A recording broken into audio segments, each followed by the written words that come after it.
Hello, welcome back. Now we are going to go swiftly on to 3.2 objections to the design arguments. And this is partly from a Buddhist point of view, also from an atheist point of view. So the first one, why do many Buddhists reject the design argument? And it's simply because they don't believe in a God. No God. So if there's no God, there's no designer, and that's it. Second thing on that point is patikasamupada. They say it's all through dependent arising. So it says when the conditions were right, life appeared. When the conditions were right, life appeared. So that's the same thing. And they believe in evolution. So we believe in evolution. So things just was random, and then things just shaped up and became things they were. They don't really ask themselves of why the protons and neutrons and all those things are there. They just said, well, it just happened. So they're quite atheist in that response, really.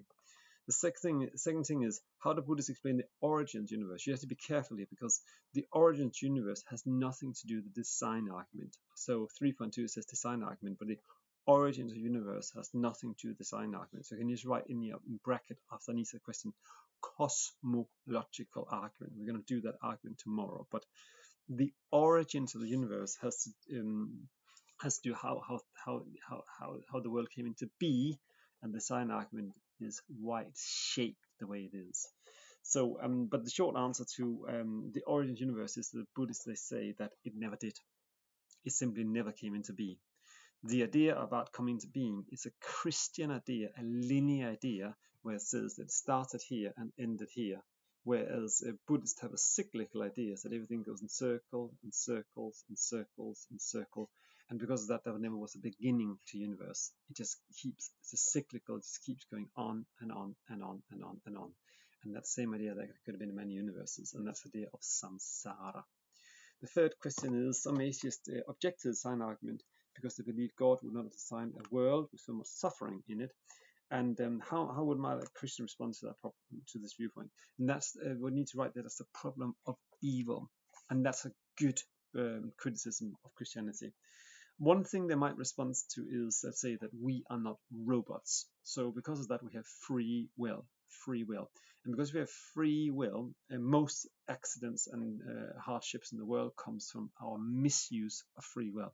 So you could say that God, of course, would have made us robots and then wouldn't have any mistakes, but he chose not to. Out of love, he gave us free will, so we can deserve going to heaven, or we can deserve going to hell. That's how many will respond. So even climate change, all the war and bullying is all down to people misusing free will. But what about children being born with deadly diseases and cancer and all those kinds of things there? And Christians can't really respond to that. All they'll say is that we were not promised a rose garden by God after that we were thrown out of the Garden of Eden, after Eve ate the apple and got Adam to eat one too.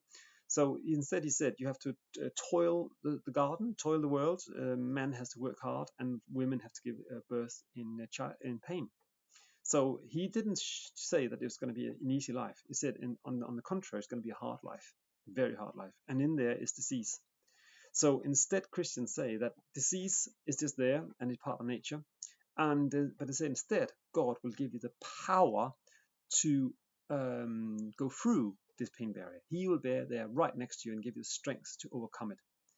And so Christians do not say, well, oh, great, thanks God for this disease. They say, dear God, I have this disease now. Please help me overcome it. So that's how you can respond to that. So free will, or what can I do? But please help, God help me. So that's it. And then the last question here is exam practice. Answer one of the following questions. Which one of the following is the argument that God designed the universe because everything in nature is so intricate and complex to have happened by chance? Is this design argument, the first course argument, atheism, or creationism? So yes, see if you can pick the right one. Okay. Good luck. Cheers. Thanks. Bye.